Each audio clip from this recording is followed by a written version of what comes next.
فجر کی نماز سے لے کر عصر کی نماز تک بکریاں رکھی ہوئی تھیں، ان کو چراتے رہتے تھے فرات کے کنارے اور نفل پڑھتے رہتے تھے۔ اس وقت کو ملنے بھی نہیں آتا تھا۔ ایک شخص بڑی دور سے ان کی شہرت سن کے آیا، میں نے تو ملنا ہے۔ لوگوں نے کہا وہ اس وقت نہیں ملتے، ناراض ہوتے۔ اس نے کہا اللہ کا بندہ ہے نا، ناراض ہو بھی جائے گا تو لمبا ناراض رہے گا نہیں، اللہ والے جلدی راضی ہو جاتے۔ پہنچ گئے۔ اب وہ بابا جی نماز پڑھ رہے تھے تو کہتے میں نے عجیب منظر دیکھا کہ بابا جی فرات کے کنارے نماز پڑھ رہے ہیں اور ایک بھیڑیا ان کی بکریوں کی حفاظت کر رہا ہے۔ کہتے میں حیران رہ گیا کہ بھیڑیا تو بکریاں کھایا کرتا ہے اور یہاں چرا رہا ہے۔ کہتے میں جب گیا تو بابا جی نوافل میں مشغول تھے، مجھے دیکھ کے کہنے لگا اس وقت کیوں آئے؟ میں نے کہا حضور اگر آئے گیا ہوں تو پھر مہربانی کرے قبول فرما لیں۔ میں بیٹھ گیا تو میں نے کہا حضور یہ بھیڑیا بکریاں چرا رہا ہے، بھیڑیا اور بکریے کی صلح کب سے ہو گئی؟ تو فرماتے ہیں لمبی تقریر نہیں، ہلکا سا جملہ۔ فرمانے لگے جب سے بکریوں کے مالک نے رب سے صلح کر لی ہے نا، تب سے بھیڑیوں نے بھی بکریوں سے صلح کر لی۔ بکریوں کے مالک نے رب سے صلح کر لی، گناہ چھوڑ دیے، اس کی فرما برداری میں آ، اب پھر اسے بکریاں چلانے کی ضرورت نہیں رہی۔ بکریاں نہ اب بھیڑیا چراتا ہے۔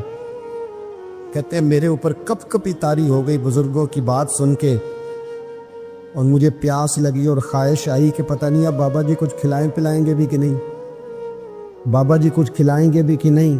کہتے میرے دل میں خیال تھا تو بزرگوں نے نا ایک لکڑی کا پیالہ، ان کے پاس وہ غار میں بیٹھے تھے تو ایک چھوٹا سا پتھر تھا، اس کی ڈھلان بنی ہوئی، بابا جی نے اس کے نیچے لکڑی کا پیالہ رکھا، وہ رکھا ہی تھا تو وہ دودھ سے بھر گیا۔ کہتے انہوں نے مجھے دیا تو ٹھنڈا اور میٹھا دودھ، میری طبیعت خوش ہو گئی۔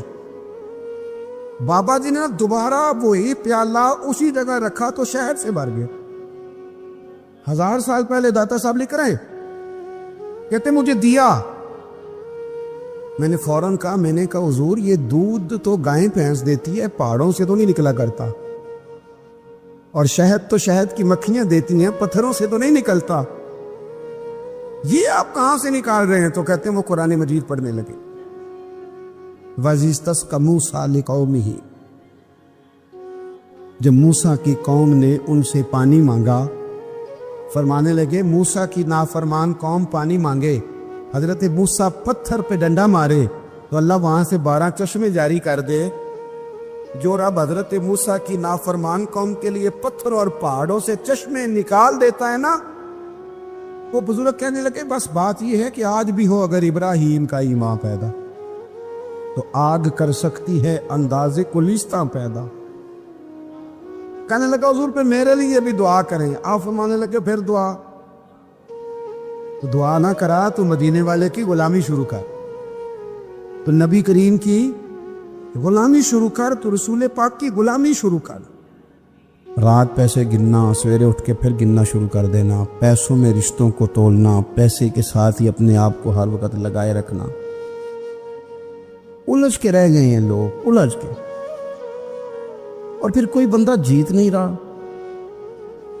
ہمارے دادا بھی یہی کہتے تھے کہ کچھ پیسے کمانے ہیں تاکہ بچے پال لوں، یہ کہتے کہتے چلے گئے۔ ہمارے ابا بھی یہی کہتے تھے، پھر اس کے بعد ہم نے بھی یہی بولی بولنی شروع کر دی ہے، تو جیتا تو کوئی بھی نہیں، جیتا تو کوئی بھی نہیں۔ مال کو ضرور حاصل کرے۔ حضرت بہاءالحق نقشبند بخاری رحمۃ اللہ علیہ فرماتے ہیں میں نے نا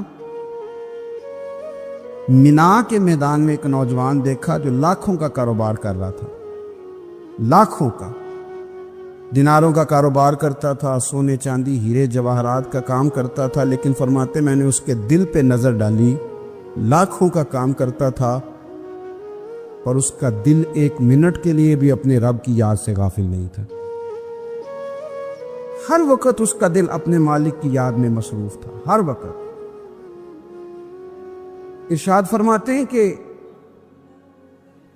میرا شروع میں اس کے بارے میں گمان یہ تھا کہ دیکھو یہ شخص کیا کر رہا ہے، پیسہ کما رہا ہے، دولت کے چکر میں پڑا ہوا ہے۔ فرماتے ہیں کہ پھر میں نے ایک اور منظر دیکھا، ایک اور رنگ میں نے دیکھا کہ وہ کما رہا تھا،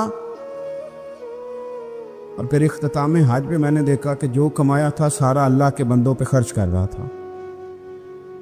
آپ اور میں، ہم نے دیکھنا صرف یہ ہے کہ کہیں ایسا تو نہیں ہے کہ دولت میں الجھ گئے۔ بہت سارے لوگوں نے یہ کہا تھا، ہم سنتے تھے جب کوئی آدمی جانے لگتا تھا نا پردیش پیسہ کمانے کے لیے، تو وہ کہا کرتا تھا کہ میں ملک سے باہر جا رہا ہوں، 2 4 5 سال لگا کے آؤں گا، واپس آ کے پھر یہاں میں نے کوئی کام کرنا ہے،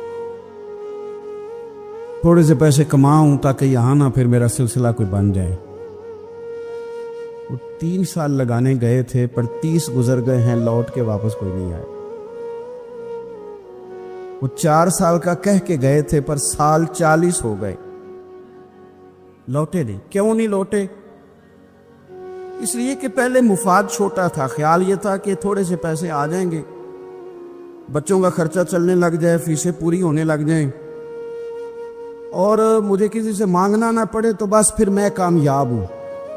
یہ طے کیا تھا۔ اس کے فوراً بعد پھر جب باہر گئے تو خیال آیا کہ نہیں، صرف پنکھے کا نہیں، اے سی کا بل بھی دینا پڑے گا۔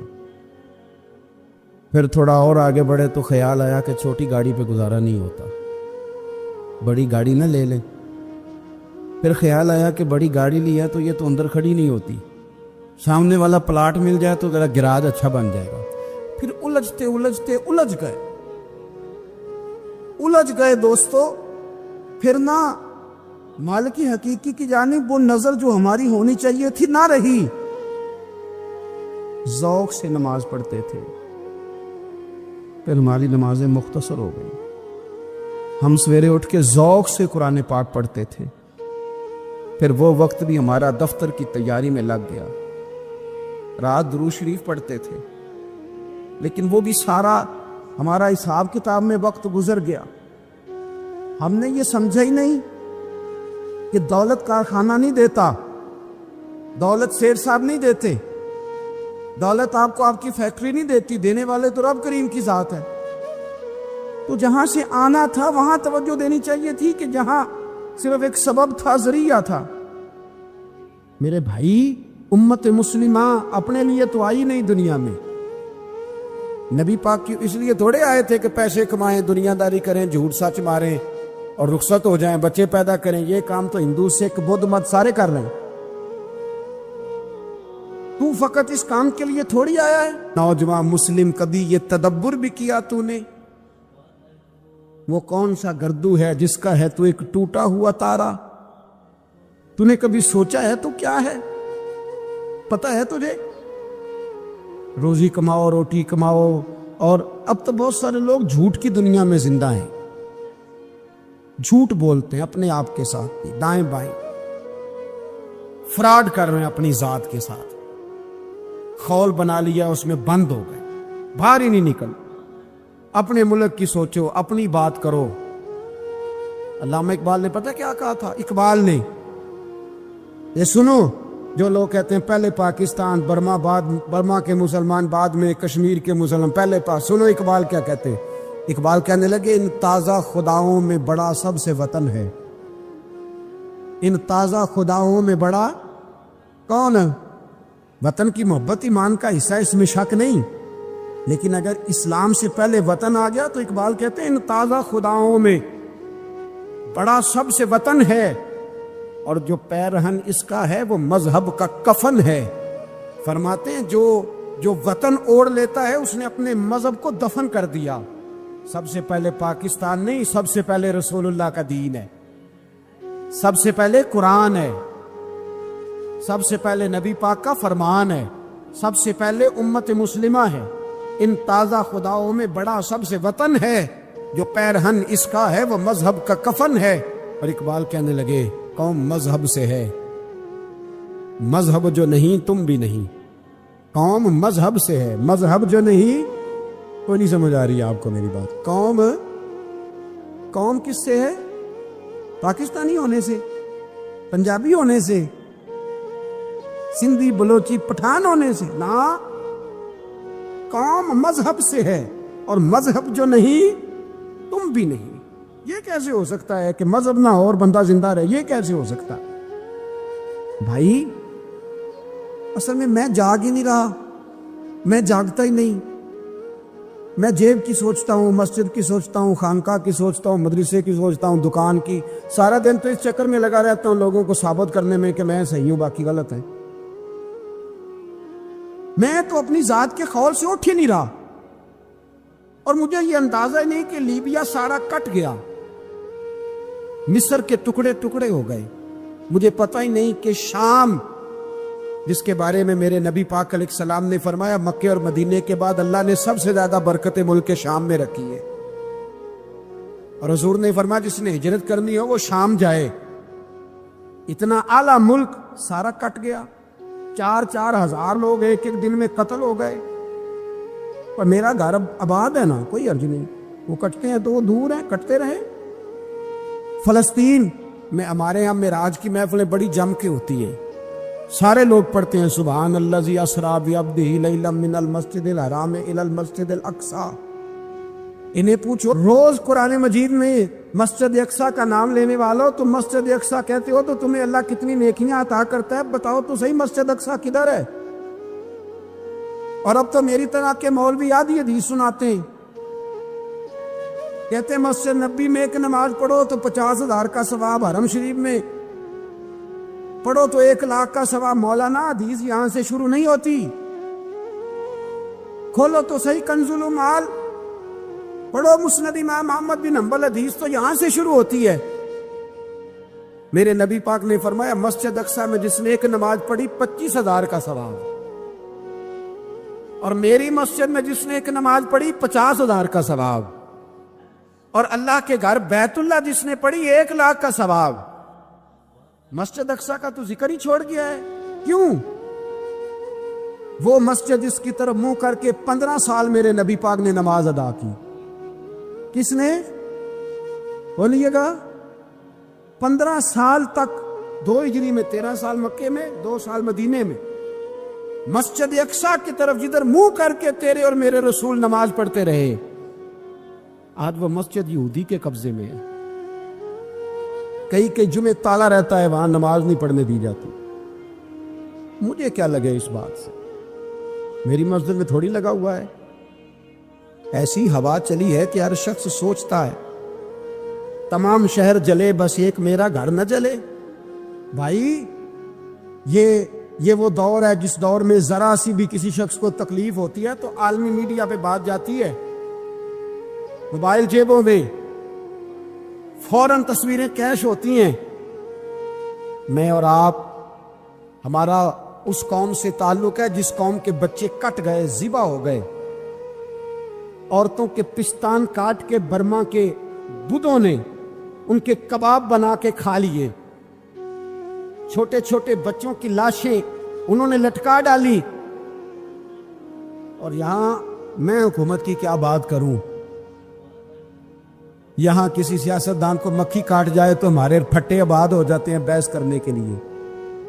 ہمارے اپنے لوگ، عام آدمی نہیں بات کرتا، عام آدمی نہیں نکلتا، عام شخص کو فکر ختم ہو گئی۔ بھائی سب سے بڑھ کر بہترین مسجد کے خطیب امام حسین تھے۔ مسجد نبوی سے بڑی بھی کوئی مسجد ہوگی جس منبر پر رسول پاک بیٹھ کے خطبہ دیا کرتے تھے، اور میرے مصطفیٰ کے آستانے سے بڑا بھی کوئی آستانہ ہوگا جس کی سجادگی امام حسین کے پاس تھی۔ کہتے ہیں ہمارا کیا تعلق، ہمیں کیا لگے، جو مرضی ہوتا پھرے۔ امام علی مقام آرام سے مسجد نبی میں بیٹھے تھے، زمانہ پوری دنیا سے جاتا تھا، ہاتھ چومتا تھا، قدموں میں بیٹھتا تھا۔ اتنے بڑی عظمت والی بھی کوئی شخصیت ہوگی جس کے رگوں میں رسول اللہ کا خون دوڑتا ہے، جسے حضور اپنی زبان مبارک اس طرح وہ چوسا کرتے تھے جیسے عرب کے لوگ پیاس کے عالم میں کھجور چوسا کرتے تھے۔ اتنا بڑا بھی کچھ شخص تھا، لیکن جب دین پہ کڑا وقت آیا تو حسین نے مسجد کی خطابت نہیں بچائی، آستانہ نہیں بچایا۔ امام علی مقام نے کہا کوفہ لٹتا ہے تو لٹتا رہے، دمشق میں فساد ہوتا ہے تو ہوتا رہے، وہ ملک شام کی بچیاں رو رہی ہیں تو روتی رہیں کہ ہم پہ یزید قابض ہو گیا، میری مسجد آباد ہے، کافی ہے؟ نا، امام حسین نکلے اور نکل کے کہنے لگے جنت البقیع والی جگہ پہ کھڑے ہو کہ یا رسول اللہ میں جا رہا ہوں، میں جا رہا ہوں اور آپ کے لیے جا رہا ہوں، اس لیے کہ مجھے اس شام کو بچانا ہے جس شام میں رسول اللہ کا کلمہ پڑھنے والے لوگ بستے ہیں، مجھے کوفہ، دمشق، مصر کے لوگوں کو بچانا ہے، نانا تیرے کرم کے خزینے کی خیر ہو، میں جا رہا ہوں تیرے مدینے کی خیر ہو۔ نکل کھڑے ہوئے امام علی مقام، میدان میں نکلے، کس کے خلاف؟ بولے کون تھا؟ یزید مسلمان تھا، اس وقت تک تو سب نے مسلمان لکھا ہے، جس نے کافر کہا شہادت امام حسین کے بعد کہا۔ جرم کیا تھا؟ میری گردن جھک جاتی ہے جب میں یہ بات کرتا ہوں، ایمانداری سے کہہ رہا ہوں، جوش خطابت نہیں، میری گردن جھکتی ہے جب میں یہ لفظ ادا کرتا ہوں۔ امام علی مقام اس شخص کے خلاف نکلے، سارے خطبے امام حسین کے پڑھ کے دیکھو، امام حسین نے فرمایا یزید شرابی ہے، شرابی مسلمانوں کا حکمران ہو سکتا؟ آپ نہ بولیں بے شک، پر بات تو سچی ہے نا۔ امام حسین نے فرمایا شرابی کو ووٹ دیا جا سکتا؟ فرمایا رنڈیوں کا ناچ دیکھتا ہے جو مجرے دیکھے، جو رنڈیوں کے ناچ دیکھے وہ مسلمانوں کا حکمران ہو سکتا؟ امام حسین میدان میں نکلے اور 18 سال کے علی اکبر سے لے کر 6 مہینے کا علی اصغر دے دیا، لیکن شرابی کو برداشت، بے حیا کو برداشت تو میں کیسے کرتے؟ دوستی قاتل سے بھی، مقتول سے یارانہ بھی، اپنی جیب سے فلک سے چھپوا کے ظالموں، جابروں، بدماشوں کو ووٹ دیتے ہو۔ امام حسین کو تیری دیگ کی ضرورت ہے جو تو 10 محرم پہ پکاتا ہے، چاولوں کی ضرورت ہے جو تو نے 9 محرم کو پکائے، ان کو اس بریانی کی عادت تھی جو تو نے پکائی ہے۔ میرے گھر میں فلاں MNA MPA صاحب آ گئے تھے، امام حسین کے گھر کے اندر یزید نے پیغام بھیجا، اس نے کہا جیسے کہو گے کر لوں گا، اتنے پیسے کہو گے دے دوں گا، جتنی مسجدیں کہو گے بنوا دوں گا، جتنے ادارے کہو گے تعمیر ہو جائے، مجھے نہ چھیڑو۔ آپ نے فرمایا نا، مسجد مدرسے اس وقت آباد رہتے ہیں جب حکمران صحیح ہوتے ہیں، اور جب حکومتیں غلط ہوتی ہیں تو پھر مساجد آباد، پھر مدارس کی آباد کاری ہو ہی نہیں سکتی۔ میں دین میں نیا رکھنا کھول دوں؟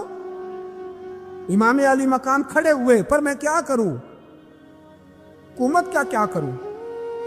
حکومت سے کیا کہوں؟ اگر میری ملت کے اپنے جوان کے موبائل میں رنڈیوں کا ناچ ہو تو 10 محرم کو تو امام حسین کربلا میں تڑپ جاتے ہوں گے۔ اگر 9-10 محرم کو جو نکلا امام علی مقام کی بات کرنے کے لیے، وہ نوجوان اگر سگریٹ کا، شراب کا، بدماشی کا عادی ہو تو حضرت علی اصغر کہیں گے نا میری قربانی کا کیا بنا؟ وہ تو نکلے تھے عریانی اور فحاشی کے خلاف، اور اگر ملت کا جوان روز چوک میں کھڑے ہو کے لڑکیوں کو تاڑتا ہو تو حضرت علی اکبر تو اپنی قبر میں روتے ہوں گے کہ یہ اس قوم کے لیے جان دے دی جو آج جزیدی طریقوں پہ عمل کر رہی ہے، جو ساری رات گند دیکھ کے سوتی ہے، جو ساری رات بے حیائی، فحاشی اور عریانی میں لگی رہتی ہے، ان لوگوں کے لیے جان دے دی، اور 10 محرم کو دیگ پکا کے کہتا ہے میں امام حسین کا ماننے والا ہوں، میں امام علی مقام سے پیار کرنے والا ہوں۔ نہ بھائی، نہ دو رنگی چھوڑ کے یک رنگ ہو جا، سراسر موم ہو جا یا سنگ ہو جا، امت مسلمہ کو بیدار ہونا پڑے گا۔ امام علی مقام میدان میں نکلے، ڈٹ کے نکلے، اور امام نے فرمایا میدان میں نکل کر کہ میرا وطن مدینہ ہے، میرا وطن مدینہ ہے، پر مدینہ بعد میں، رسول اللہ کا دین پہلے۔ تو پاکستان کی بات کرتا ہے؟ امام علی مقام نے فرمایا مدینہ کی شریعت بعد میں، رسول اللہ کا دین پہلے، اور تیرے تو بچے عام سے ہیں، امام حسین نے فرمایا میری گود میں جو بچے ہیں وہ رسول اللہ کے نواسے ہیں، پر بچے بعد میں، نبی پاک کا دین پہلے۔ آپ نے فرمایا تیری بیٹی بڑی باوقار ہوگی، اس کی بڑی عزت ہے، تو کہتا ہے بیٹی کی وجہ سے بلیک میل ہو گیا، لیکن جو شان خدا نے حسین کی بیٹی کو عطا فرمائی، جن بچیوں کا سر کا بال ننگا ہو جائے، سر کا بال ننگا ہو جائے، تو امام شورانی فرمایا کرتے تھے اگر مدینے میں کسی سید زادی کے سر کا بال ننگا ہوتا تھا تو سورج اپنا منہ چھپا لیا کرتا، سورج چھپ جاتا تھا بادلوں کی اوٹ میں، اور مدینے والے سمجھ لیتے تھے کہ گھر میں کام کرتے کرتے کسی سید زادی کے سر کا کوئی بال ننگا ہو گیا۔ ان شہزادیوں کا اتنا وقار، پر امام علی مقام نے فرمایا بیٹیوں کی فکر بعد میں، رسول اللہ کا دین پہلے رسول اللہ کا دین۔ قوم مذہب سے ہے، مذہب جو نہیں تم بھی نہیں۔ یاد رکھ میرے بھائی، امام علی مقام رضی اللہ تعالیٰ عنہ نے میدان میں نکل کر پہلے مذہب کی بات کی، اور آج دین نبی دا وانگ یتیمہ رووے تے کرلاوے تے آکھے میں کتھوں لبا عمر بہادر، میں کتھوں لبا عمر بہادر جڑا مینوں سینے لاوے۔ معصوم بچے، معصوم، آج تک کدھر ہے تمہارا اقوام متحدہ؟ بلاؤ نا اسے۔ بھیک مانگتے پھرتے ہو کافروں سے، بھیک مانگتے ہو۔ بچہ شام کو گھر نہ آئے تو ماں دروازے پہ نظر لگا کہتی بیٹے ٹائم پہ آ جایا کر، مجھے نیند نہیں آتی، وقت پہ۔ برما کی اس ماں سے بھی جا کے پوچھو جس کا بچہ پلٹ کے آئے کوئی نہیں، آیا ہی نہیں، اس سے بھی پوچھو۔ بچے نے آدھی رات کو روٹی مانگ لی تو فالج زدہ ماں وہ رینگتی ہوئی اٹھی اور اس نے اپنے لال کو روٹی پکا کے دی۔ باپ کہتا راچا چھوڑ، سو جا بیٹے تیری اماں۔ اس نے کہا نہیں مجھے نیند نہیں آتی، بیٹا بھوکا ہے۔ اس ماں سے بھی کبھی پوچھ، اس ماں سے جو بنگلہ دیش کے خیمے میں بیٹھی ہے تو بی بی سی لندن کا رپورٹر کہتا ہے کہ تیری خواہش کیا ہے؟ کہتی کوئی بھی نہیں۔ چلو 2 دن کے بعد ہی صحیح میرے بیٹے کو ایک روٹی دے جایا کرو، اے روٹی مانگتا ہے مجھ سے، میں کدھر سے لاؤں؟ یہ لوارث قوم ہے، میں حکمران سے جا کے بات کروں؟ جب میرا اپنا نمازی مسلمان کہتا ہے پہلے پاکستان کے بچے تو پال لو۔ میرے بھائی تجھے خبر ہی نہیں، یہ تو جانا تو کبھی گنبد خضرا پہ، تو میرے مصطفیٰ نے فرمایا من ازا مسلم فقد ازانی، فرمایا جب میرا مسلمان تکلیف میں ہوتا ہے تو میں گنبد میں تکلیف میں ہوتا ہوں، مجھے درد ہوتا ہے، مجھے اذیت ہوتی ہے۔ پوچھ جا کے محبوب پاک سے، میرے عزیز کسی کو غم ہی نہیں ان لوگوں کا، کسی کو پرواہ ہی نہیں، کچھ سوچتا ہی نہیں ان کے بارے میں۔ میں اپنے گھر میں مست ہوں، آپ اپنے گھر میں مست ہیں۔ میرے رسول اللہ کی امت لٹ گئی ساری، جگہ جگہ تباہی، 1 انچ دھرتی پر زمین ایسی نہیں جو کافر کی ہو اور خون بہتا ہو۔